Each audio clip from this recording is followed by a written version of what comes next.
Abra sua Bíblia comigo em João capítulo 2. Evangelho de João capítulo 2, um texto bastante conhecido. Uma narrativa de um episódio simples, cotidiano, mas onde aconteceu um evento que, segundo o apóstolo João, marca o início da jornada ministerial de Jesus, especialmente no tocante aos sinais, aos milagres que Jesus operava e ainda opera. Amém? 3 dias depois, houve um casamento em Caná da Galileia, achando-se ali a mãe de Jesus. Jesus também foi convidado com seus discípulos para o casamento. Tendo acabado o vinho, a mãe de Jesus lhe disse: eles não têm mais vinho. Mas Jesus lhe disse: mulher, o que tenho eu contigo? Ainda não é chegada a minha hora. Então ela falou aos serventes: fazei tudo o que ele vos disser. Estavam ali 6 talhas de pedra que os judeus usavam para as purificações, e cada uma levava 2 a 3 metretas. Mas Jesus lhes disse: enchei de água as talhas. E eles as encheram totalmente. Então lhes determinou: tirai agora e levai ao mestre-sala. Eles o fizeram. Tendo o mestre-sala provado a água transformada em vinho, não sabendo de onde viera, se bem que o sabiam os serventes que haviam tirado a água, chamou o noivo e lhe disse: todos costumam pôr primeiro bom vinho, e quando já beberam fartamente, serve o inferior. Tu, porém, guardaste o bom vinho até agora. Com este, deu Jesus princípio aos seus sinais em Caná da Galileia, manifestou a sua glória, e os seus discípulos creram nele. Queria convidar você ainda lá para o finalzinho do Evangelho de João, lá para o último capítulo, capítulo 21. Aliás, o último capítulo 21. Queria que você abrisse no capítulo 20, versículo 30 e 31. João 20, 30 e 31. Na verdade, Jesus fez diante dos discípulos muitos outros sinais que não estão escritos neste livro. Estes, porém, foram registrados para que creiais que Jesus é o Cristo, o Filho de Deus, e para que, crendo, tenhais vida em seu nome. Senhor Jesus, nós já cantamos e temos cantado louvores ao teu nome, tivemos o privilégio de ofertar, tivemos o privilégio de interceder, e agora temos o privilégio de ouvir a tua palavra. Ela está aberta diante de nós. Mas nós queremos, ó Deus, abrir o nosso coração para ti. Assim como a tua palavra está aberta diante de nós, nós queremos abrir o nosso coração, a nossa alma, a nossa mente. Mas não podemos fazer isso sozinhos, porque somos limitados, somos resistentes, mas nada pode resistir ao teu Santo Espírito. Nada resiste à tua graça. Então, Senhor, manifesta mais uma vez o seu poder agora através da sua palavra no nosso meio, para que creiamos que tu és o Cristo, o Filho de Deus, cada vez mais. Em nome de Jesus. Amém. Deus, desde o princípio, compartilhou consigo mesmo. Sei que é estranho falar isso, mas Deus, na sua pessoa, de acordo com a fé cristã, Deus, ele subsiste em forma de Pai, Filho, Espírito Santo. Isso não é algo, para falar em palavras simples, não é algo que a gente entende, é matéria de fé. E mais do que ser matéria de fé, é uma matéria que vem ao nosso encontro, porque Deus se revela dessa forma. Deus falou para a gente de si mesmo que Ele é isso, que Ele é assim, que Ele existe dessa forma. E Deus, pedindo licença para usar uma expressão bem antropomórfica aqui, Deus foi bastante inteligente, porque Ele usa a figura do Pai, do Filho, do Espírito Santo, e alguns teólogos por aí chegam a dizer, e eu só quero comentar, que o Espírito Santo dá justamente essa ideia de gestação, essa ideia de ambiente onde as coisas acontecem. Ou seja, uma figura familiar. Quando a gente lê lá o livro do Gênesis, o livro do Gênesis começa estabelecendo um princípio. Aliás, é literalmente assim que começa o livro. Em princípio. Em princípio. Sei que na sua Bíblia está no princípio, mas muito provavelmente o texto começa com, não tem um artigo definido, é em, porque a palavra princípio, ela não vem dar ideia para a gente de primeira coisa, mas sim de um preceito estabelecido. Em princípio, é como se ele estivesse dizendo, para começo de história, Deus criou os céus e a terra. Ponto. Se a gente tira esse versículo, tudo que a gente vai ler a partir de agora vai ser relativizado. Mas se a gente lê tudo a partir dessa lente, Deus é criador de todas as coisas, ou seja, se esse princípio é estabelecido no nosso coração, então tudo que a gente vai ler vai revelar para a gente quem é esse Deus. E é assim que a Bíblia começa.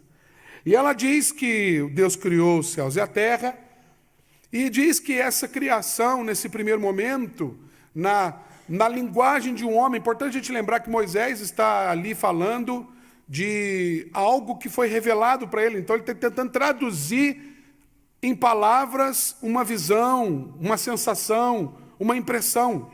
Ele não estava lá. Quem estava lá no princípio era Jesus, de acordo com João, depois no Evangelho. Mas Moisés não estava. Então ele está descrevendo. E na descrição dele, a terra era sem forma, vazia. E aí o Espírito Santo começa a se mover. E ele começa a botar ordem nesse caos. E então surge Jesus. Porque a palavra ali no segundo versículo é: disse Deus. João, no seu primeiro capítulo aqui, vai lembrar a gente que no princípio era o verbo estava e o verbo era Deus. Ele estava no princípio e tal. E o verbo se fez carne. Então, quando a gente vê assim, disse Deus, ali está Jesus. Portanto, Pai, Filho e Espírito Santo, criando, construindo, gerando movimento, gerando uma dinâmica, dia, noite, terra, água, plantas. E depois que tudo está pronto, e Deus vinha trazendo um diagnóstico disso tudo, viu Deus que era bom, viu Deus que era bom. Mas para completar isso, e o Salmo 19 nos lembra que os céus, a palavra céus ali dá a ideia não só do céu como o universo, mas os céus como toda a criação. É a mesma palavra que a gente encontra lá em Gênesis. Os céus proclamam a glória de Deus, o firmamento anuncia as obras das suas mãos. O que o salmista quer dizer ali é que tudo o que Deus, toda a criação revela o poder de Deus. Revela o que Deus pode fazer. E até um determinado momento, Deus revela todo o seu poder. Mas a partir dos versículos 26 do primeiro e 27 em diante do primeiro capítulo de Gênesis, Deus então resolve revelar não somente o seu poder, mas ele então resolve revelar o seu próprio ser. E aí, então a gente vê a Trindade conversando, porque é interessante ver que o verbo ali está no plural. Disse Deus, façamos. Façamos o homem. A palavra ali, Adam, que é melhor traduzida por humanidade. Façamos a humanidade. E que nós E não só façamos, mas é interessante que a ideia ali do verbo façamos, a palavra hebraica dá a ideia de manufatura, de trabalho artesanal, dá a ideia de um envolvimento direto de Deus. Note que antes disso Deus disse Deus, haja luz, e houve, disse Deus. Agora não, agora Deus resolve, vamos brincar de massinha, igual a Isabela fala para mim, papai, vamos brincar de massinha? E aí a gente começa a brincar, o que você está fazendo? Eu estou fazendo aqui, filho, uma bolinha e tal. Aí outro dia eu falei para ela, o que você está fazendo? Ela falou, estou brincando de Deus. Eu falei, acho que ela está entendendo alguma coisa. Por quê, filha? Porque eu estou criando, papai. Eu falei, é isso aí, minha filha. E ele cria um ser, que a descrição ali é um ser semelhante a ele, que revela um pouco da sua imagem, ou seja, que traduz um pouco da aparência, mas não aparência física necessariamente, sobretudo o caráter. E esse ser, então, adquire uma propriedade que nenhum outro ser criado antes dele havia recebido. O sopro, o ruá. Diz o texto em Gênesis que Deus soprou nas suas narinas e esse ser passou a ser alma vivente. E esse ser, a palavra humanidade, Adam, ali, ele é um ser que, por ser criado diretamente do próprio Deus, ele traz consigo algumas propriedades de Deus, algumas características de Deus. E uma das principais características é que é um ser que não se define individualmente, que não pode ser definido no singular. É um ser que encontra idoneidade, correspondência no outro. Então Deus cria homem e mulher. E ele diz que a união desses dois constitui uma só carne. Isso é um lampejo da Trindade. Qual é o projeto de Deus? O que a gente chama hoje de família. O lugar onde Deus mais pode ser notado, percebido, traduzido em palavras, é na relação de um homem com uma mulher. Isso é tão profundo que o diagnóstico muda. Quando Deus criou isso, ele diz que é muito bom. É incomparável, essa é a ideia do texto. Mas a gente conhece a narrativa, a gente sabe que mais cedo ou mais tarde, alguma dificuldade ia acontecer ali, por serem dotados de inteligência, de uma capacidade de interpretação cognitiva. O próprio Deus anuncia que não tome do fruto do conhecimento do bem e do mal, e ali a gente encontra o artigo definido, quando ele diz, porque no dia. Ele não diz, porque vai que um dia você coma, no dia. Esse dia vai chegar. No dia que você comer, você vai morrer. Você vai provar da separação, da ruptura. E aí eu quero dizer para você uma heresia aqui, em nome de Jesus, que era necessário. Porque é quando a gente começa a perceber os nossos limites, é quando a gente começa a perceber a gravidade do pecado, a profundidade da ruptura, que a gente então começa a se dar conta da infinitude do amor de Deus. E Deus então começa um plano de restauração e de resgate dessa identidade criada originalmente a partir do próprio Deus. E aí começa o que a gente chama de história da Bíblia. A gente está aqui em Gênesis 4. E Gênesis 4 conta já de um problema grave. Um problema onde o homem e a mulher tiveram filhos e me parece que abandonaram os filhos. Porque ali a gente começa a ver Caim e Abel se relacionando e a gente não vê a figura do pai e da mãe. E eu quero abrir um parênteses aqui. Lembre-se que Adão e Eva, aquela figura do casal original, só provaram da paternidade fora do jardim, ou seja, num contexto de pecado. Isso ajuda a gente a entender a dificuldade que a gente tem em criar filhos. A gente sabe amar a esposa sabe amar o marido, mas a gente precisa aprender a cuidar de um filho. Porque a gente só provou do que é isso num plano, e aí eu não quero me dar. A palavra crer, ela vem, na sua essência, da palavra crédito. Da ideia de sentido. É sustentável, é provável. A gente encontra crer. Seus discípulos creram nele. No final do evangelho a gente vê que eu estou partindo do pressuposto de que era alguém que conhecia, era chegado, era um convidado, talvez não um convidado de honra, mas pouco importa. É alguém que tomou parte daquele momento. E curiosamente, João disse para a gente que esse foi o primeiro sinal. Isso levanta para a gente. Jesus, eu ia assim entrar, a minha entrada ia ser apoteótica. Eu ia entrar brilhando assim, igual uma luz resplandecente, dizendo, a casa caiu, cheguei, acabou a conversa. Eu ia chegar fazendo milagre à torta direita. Mas nem nunca que eu ia chegar lá no casamento transformar uma aguinha em vinho. Eu ia chegar chegando, a lá Davi Nogueira, cheguei, oi, 130 quilos de Davi aqui. Entendeu? Mas Jesus não. Jesus discretamente. E João conta para a gente que ele voltou, eu quero usar o verbo nesse tempo, ele voltou a um lugar que ele já tinha frequentado lá atrás. Um casamento. E é interessante aqui que ele já tinha celebrado, e eu quero falar isso poeticamente, Jesus já tinha celebrado o primeiro casamento da história da humanidade, lá no jardim.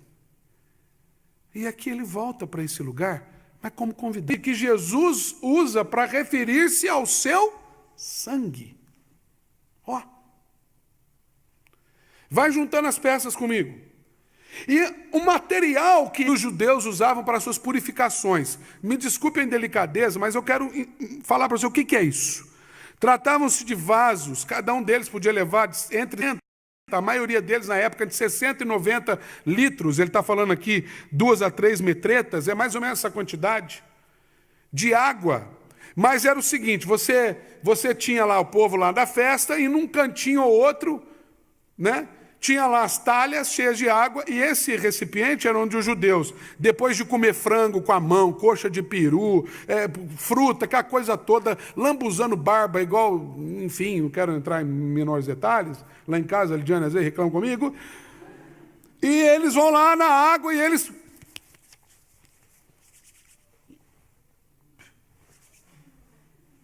Era essa água.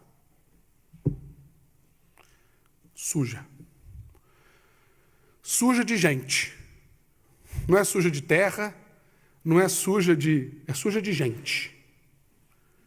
E essa é a matéria que é transformada, entre aspas, no sangue de Jesus. Uau! Aí a gente começa a entender por que Jesus Cristo fez questão de começar, e aqui eu queria colocar um re antes do verbo, de recomeçar a sua revelação na história da humanidade dentro desse contexto. Aqui não se tratava, culturalmente falando, quando faltava vinho na cultura judaica, um mês, eu sei que é mais, mas só para ficar bom exemplo, tudo bem, é 1 ano, 2, dependendo da noiva, até 3, antes. O judeu era o contrário. O casamento acontecia num dia, mas era um mês de festa. Festas atravessavam semanas, porque para um judeu o significado do casamento significa parte da promessa de Deus. Então, quando tinha um casamento entre judeus na época, ou de descendentes de Abraão, se bem que a gente está falando aqui de Caná da Galileia, então talvez ali era um povo judeu meio gentílico, se bem que eles rogavam para si também a descendência abraâmica. Então, era uma festa grande. Era uma festa longa. E Jesus, então, toma parte naquele casamento e acontece uma conversa. E a conversa é com uma mulher. E a gente, se voltar lá para Gênesis 3, a gente vai ver que a conversa também começou com uma mulher. A gente vai se lembrar que a serpente mais sagaz de todos os animais, está lá em Gênesis, mergulham na realidade do pecado. Eu não estou com isso querendo dizer, e longe de mim dizer isso, muito pelo contrário, é só para a gente perceber as semelhanças, que a mulher é um problema. Por favor, meninas, ai de mim sem a minha mulher e a minha filha e tantas outras mulheres, minha mãe, minha sogra e outras. Mulher é benção. Mas, curiosamente, a narrativa bíblica começa assim. E aqui em João ela também começa assim. Uma percepção, acabou o vinho. Acabou o vinho. E agora? E aí aqui tem uma conversa interessante que Jesus fala assim para ela: o que tenho eu contigo, mulher? Não é chegada a minha hora. Numa leitura assim a gente fala: nossa, que grosseria. Né? Se eu vir para minha mãe e falar assim: ô mãe, não tem nada com você não, dá um tempo, não chegou a hora não. Ela fala: que é isso, menino? Bate o pé para mim, só dá aquela chacoalhada no pé assim, eu já sei que vai voar uma Havaiana 37. Não é a nossa cultura. Aqui, talvez essa tradução esteja um pouco truncada, mas a negativa, fazendo uma negativa para a mãe dele. Mas o que acontece é que a mãe de Jesus sai e ela fala para os serventes: façam tudo que ele mandasse. Eu só acho, que os serventes devem ter olhado um para o outro assim, e falado assim: essa moça aí está meio fora da casinha. Ué, ele falou que não chegou a hora, não fazia nada, ela manda a gente fazer tudo que ele mandar. Eles levaram água, não é isso que diz o texto? Levaram água. E aí você já viu o fim da história. Eu queria, de tudo isso, partindo lá de Gênesis, tentando construir esse raciocínio com você, eu queria trazer algumas lições. A primeira delas é que nós precisamos começar a enxergar Jesus como alguém que tem parte na nossa história e não como um interventor na nossa história. A humanidade só é a humanidade porque Deus sujou suas mãos com barro para criar a gente. Deus é protagonista. Deus é autor. Deus é o dono, proprietário. Ele é parte inerente da nossa vida. Ele não é alheio a nós. Ele não é alguém que fica observando a sua vida, esperando você tropeçar para ir lá e passar metiolate no seu joelho. Ele não é alguém que está sentado no trono esperando que você peça ajuda. Ele está o tempo todo presente na sua história. É que às vezes ele não está lá na mesa reservada para o sacerdote, ele está entre os... No que diz respeito a uma festa de casamento. Mas é no anonimato que ele se torna de provedor. Eu arrisco dizer para você que eu acho que o noivo, a noiva, o pai do noivo, o pai da noiva, ninguém percebeu nada. Será uma história que envolveu Jesus, a mãe dele, 2 ou 3 serventes e o mestre Sala. Eu acho que depois que eles tomaram do vinho, porque era muito vinho, 2 a 3 metretas de vinho, pressupondo que eles, o mestre Sala, quando tomou água transformada em vinho, falou assim: que vinho bom, gente, agora que veio a parte boa. Então eu imagino que deve ter criado um bafafá danado. Mas mesmo assim, o olhar deles estava no vinho, não estava em Jesus. E às vezes o nosso olhar, o nosso cotidiano, está no vinho, não está em Jesus. E aí a gente não percebe que Jesus é aquele que traz o vinho. Que Jesus é aquele que sustenta a nossa vida. Que interage com a gente mesmo quando a gente não se dá conta. Quando aconteceu o episódio lá no jardim, o homem e a mulher ficaram perdidos. Olhavam um para o outro assim, ficaram meio envergonhados, pegaram as folhinhas, tamparam as partes. E aí Deus, Adão, onde estás, Adão? Adão. Senhor, estou aqui. Adão, que você está fazendo aí com essas folhas, meu filho? Ah, pois é. Pois é. Sabe aquele famoso assim, então. Quando alguém começa uma frase assim, então, pode sentar. Né?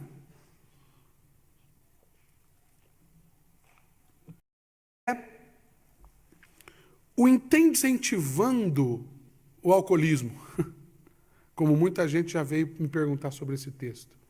Ah, mas pastor, Jesus transformou água em vinho? O pastor, Jesus transformou água em vinho, por que não pode tomar um vinhozinho? O cara já chega assim, né? Calma aí, meu irmão, não é assim não. Esse texto não tem a ver com isso. Mas tem a ver com Deus que conhece os detalhes da nossa vida que vão nos expor. Cuidado, come até dizer chega. Se deixar, leva as coxinhas ainda, balada no guardanapo para casa, para o parente que não foi na festa. Não ri não, gente, é verdade. E aí, chega em casa. Como é que foi a festa? A festa estava boa, mas a coxinha estava fria. Aquela flor que tinha na entrada lá, com a mais brega do mundo. Você faz o seu melhor, a pessoa sai reclamando. Conhece alguma história? É mental. É a mesma coisa de você chegar aqui no primeiro domingo, mas Deus espera todos os dias que você o convide para a sua festa. Deus espera todos os dias que a primeira coisa que você faça quando você acordar é Jesus, vão comigo. Sabe, a oração, essa oração, eu compartilhei ontem com os jovens aqui. Eu do lado direito e fala assim, isso é um problema e tal. Não é não? Você chegar na sala do médico, sentar e ficar olhando para a cara dele, ele vai ficar olhando para a sua cara. E aí, meu filho? Você fala, e aí, doutor? Beleza? Ele? Beleza. E aí? E aí o quê? Você não fala. Quem vai assim numa consulta? Você chega lá, seca o sinal. E aí, a partir do que você relata, que ele trata. Porque ele tem o conhecimento. Desculpa, queridos, mas eu não consigo ver de outra forma senão um Deus que espera todos os dias esse convite. É certo que ele está ali, independente do convite. Deus está exatamente nesse momento dentro das galerias pluviais da Rua 15, junto com os ratos. Sabia disso? Significa que ele está em todos os lugares. Mas ele habita nos corações dos seus filhos. É diferente. Deus está em todos os lugares porque ele é assim. Mas ele age e interage no coração daqueles que são seus filhos. Daqueles que todos os dias falam, Senhor, eu preciso de ti. Acabou o vinho. Acabou o vinho. Terceira e última lição. E essa é muito curiosa. Porque, se a gente notar, Jesus falou assim para eles, encham essas talhas de água. Água. Eles foram e encheram as talhas de água. Aí Jesus falou assim, agora vocês tirem a água, versículo 8, e levem lá para o mestre-sala. Eles pegaram a água. Eles não sabiam nada de vinho. Quem sabia de vinho era Maria e Jesus. Porque olha o que diz o versículo 9. Tendo o mestre-sala provado a água transformada em vinho, note, não sabendo de onde ela veio, então ele não sabia, se bem que sabiam os serventes que haviam tirado água. Você consegue perceber isso?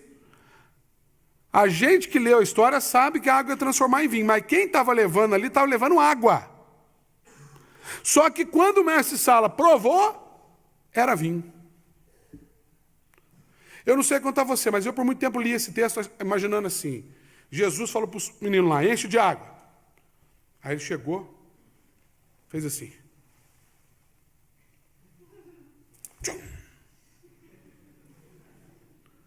Vinho.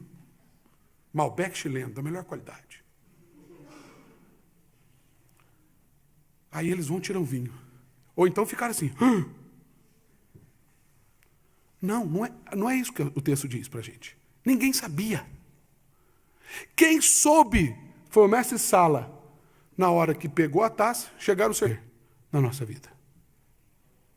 Exato. Nem um segundo antes, nem um segundo depois. A água foi transformada em vinho quando ela bateu no copo do mestre Sala. Porque até então foi levado água. E isso foi muito bom. E é bom demais saber que Deus tem o tempo certo. E, queridos, Deus não conta o tempo como nós contamos, como agora, por exemplo, eu já devia estar falando amém, porque já são 8h30. Deus não conta o tempo a partir de um relógio.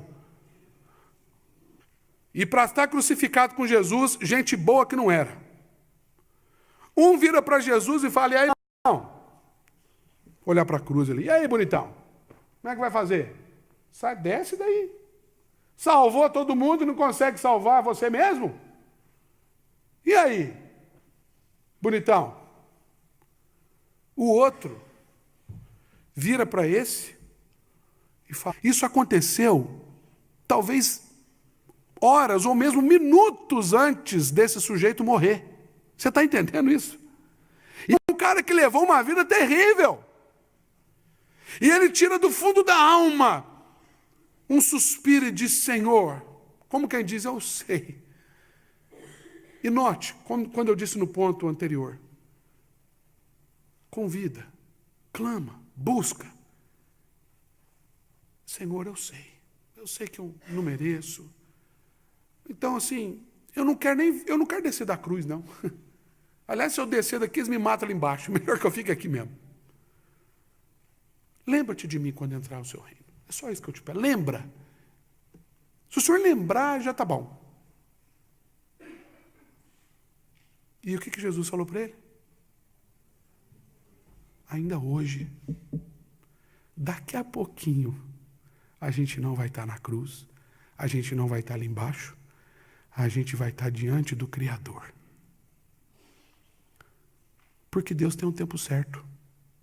E Deus não conta o tempo no relógio, mas nas oportunidades. O tempo de Deus não é cronológico, porque o tempo de Deus revela propósito.